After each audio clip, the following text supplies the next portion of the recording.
मेरा गांव अधोप ही है और आप में से ही मैं हूँ। मैं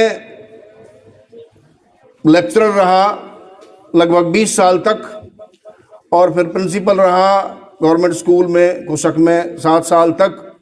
मेरी शिक्षा मैंने एमफिल संस्कृत से, एमफिल इंग्लिश में और इंग्लिश में पीएचडी की है। रिटायरमेंट के बाद मैंने कई पुस्तकें लिखी। पुस्तकें लिखने का मेरा कोई मकसद वैसा नहीं है कोई धन प्राप्त करने के लिए, समाज सेवा के लिए और लोगों का ज़्यादा से ज़्यादा भलाई हो, समाज तक वो बातें जो हिडन फैक्ट हैं वो इतिहास की लोगों तक पहुँचे। मैंने इसलिए ये मेहनत की है। सबसे पहले रावतों का इतिहास, जो मुझे जिसकी प्रेरणा जहाँ से मिली, गुरु तेग बहादुर का नाम आपने सुना होगा।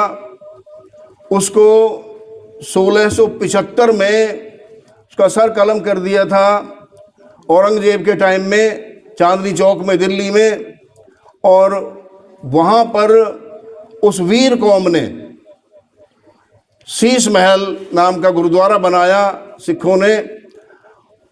उस समय मैं रिसर्च कर रहा था, पीएचडी कर रहा था, तो मुझे उस शीश महल में, शीशगंज गुरुद्वारे में पहुंचने का अवसर मिला और मुझे जानकारी मिली कि ये गुरु तेग बहादुर के नाम पे है। तो मुझे ये एहसास हुआ कि भाई हमारे जो दादा हैं वीर कान्हा, उनकी भी शहादत इसी प्रकार की है। हमने उनको भुला दिया है, यानी कान्हा की शहादत भी उतनी ही है। 1682 में वो जिंदा जमीन में दफन कर दिए गए थे औरंगजेब के जजिया टैक्स की खिलाफत में। और इसके अलावा किसानों के मसीहा के रूप में भी उनको जाना जाता है। पिंगौर की गढ़ी का विध्वंस करने में, घासेड़ा की नवाबियत को विध्वंस करने में और हसनपुर की गढ़ी को भी विध्वंस करने में दादा कान्हा का बड़ा वीरता का जो कार्य रहा है। वीर गोकुला का नाम सुना होगा, जो मुगलों के खिलाफ जिसने आवाज़ उठाई। तो वीर गोकुला के साथ भी पूरी मेवात में घूमना और तिलपत में वीर गोकुला के साथ लड़ाई लड़ना, ये कम बात नहीं थी। एक साधारण किसान इतना बड़ा देश लेवल पे, राष्ट्र लेवल पे जो काम करता है, वीर कान्हा कोई आम आदमी नहीं थे। और उनका सबसे बड़ा योगदान ये है कि 1682 में उनकी योगदान, उनकी शहादत के बाद कोई भी कन्वर्जन नहीं हुआ, धर्म परिवर्तन नहीं हुआ। ये बहुत बड़ा योगदान है उनका। तो ऐसी वीर भूमि में जन्म लेने के लिए वीर कान्हा को हम नमन करते हैं।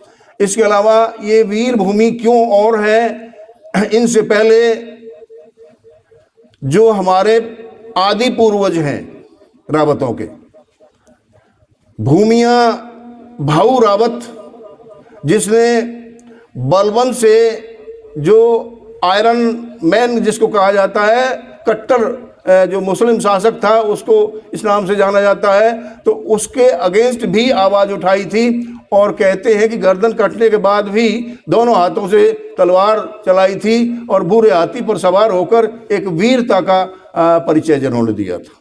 तो इस वीर भूमि में ये दो महापुरुष हमारे, जिनकी वजह से हमें जाना जाता है, उस वीर भूमि बहिन को मैं नमन करता हूँ।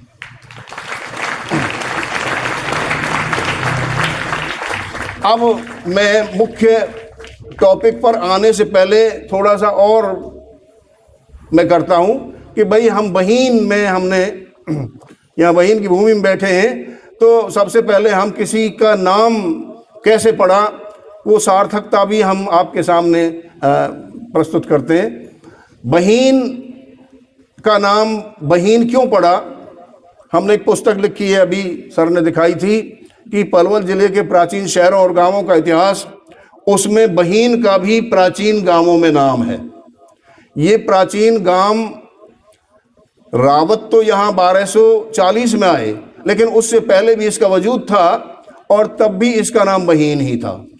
बहिन का नाम बहिन क्यों पड़ा, ये भी मैं संक्षेप में आपके समक्ष करता हूँ बात। बहिन संस्कृत का अपभ्रंश है और ये बरहिन शब्द से बना हुआ है। कोई भी संस्कृत का शब्द, ज़्यादातर संस्कृत के शब्द अपभ्रंश रूप में हमें मिलते हैं गांवों के नाम। कसेरवा खेड़ा आपने देखा होगा, वहाँ से खुदाई से भी ये चीज़ें सामने आती हैं। ये बरहिन शब्द से बिगड़ा हुआ रूप बहीन है। बरहिन का अर्थ मोर होता है और फिर बरहिन से बिगड़कर बहीन और बहीन बना है। इसका प्रमाण क्या है? कसेरुआ खेड़ा में, कसेरुआ खेड़ा मानपुर के पास एक टीला है, उसकी खुदाई हुई है भारतीय पुरातत्व विभाग के द्वारा। उसमें जो प्राचीन चीज़ें हैं वो खुदाई में मिली हैं, उसका भी हमने सर्वेक्षण किया है।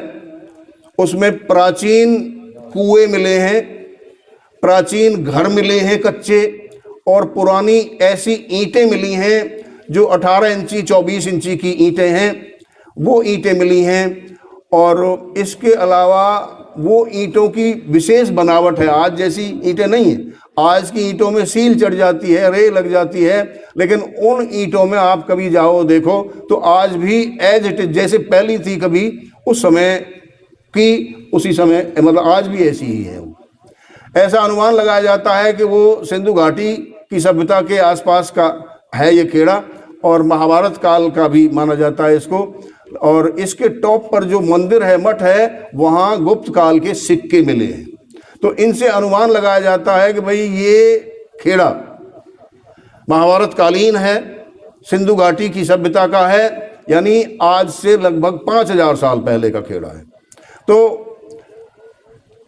वो गुप्त काल में उसको उजड़ किया गया था, तो बहीन भी लगभग उसी समय का है। उस समय योधेयों का राज्य था यहाँ सारे हरियाणा में, आधुनिक हरियाणा में, और योधेयों का जो देवता था, इष्ट देव था, वो कार्तिकेय था। और कार्तिकेय का जो पक्षी था, पूजनीय पक्षी, वो मोर था। मोर को संस्कृत में बरहिन कहते हैं, और ये गांव भी योधेयों का था, और योधेय बरहिन की पूजा करते थे, मोर की पूजा करते थे, इसलिए इसका नाम ही बरहिन रख दिया। इसका प्रमाण एक और भी है, पास में 3-4 किलोमीटर पर एक, अब तो वहाँ मेव रहते हैं, पर इसका नाम पावकी सर है। वहाँ आज भी एक तालाब है, और वो तालाब क्यों खोदा गया? वो योधेयों ने, क्योंकि वो किसान लोग थे और उन्होंने खेती के लिए तालाब खोदा था, इसलिए पावकी के नाम पर, पावकी का मतलब कार्तिकेय होता है, क्योंकि योधेयों का इष्ट देव कार्तिकेय था। तो पावकी के नाम पर सर है, तालाब है, इसलिए पावकी सर से बिगड़कर पावसर हो गया। तो ये प्रमाण है आज भी। इसलिए बरहिन, पावकी सर, ये हमें बताते हैं कि भाई ये रावतों से बहुत पहले का खेड़ा है, गांव है। और टीला देखिए आप, भूमिया पे कभी आप गए हैं, वहाँ भूमिया मंदिर के पास बहुत ऊंचा टीला है, और पुरानी ईंटें आज भी वहाँ मिलेंगी। तो ये हमने बरहिन का नाम बताया, और ये वीर भूमि क्यों है ये बताया।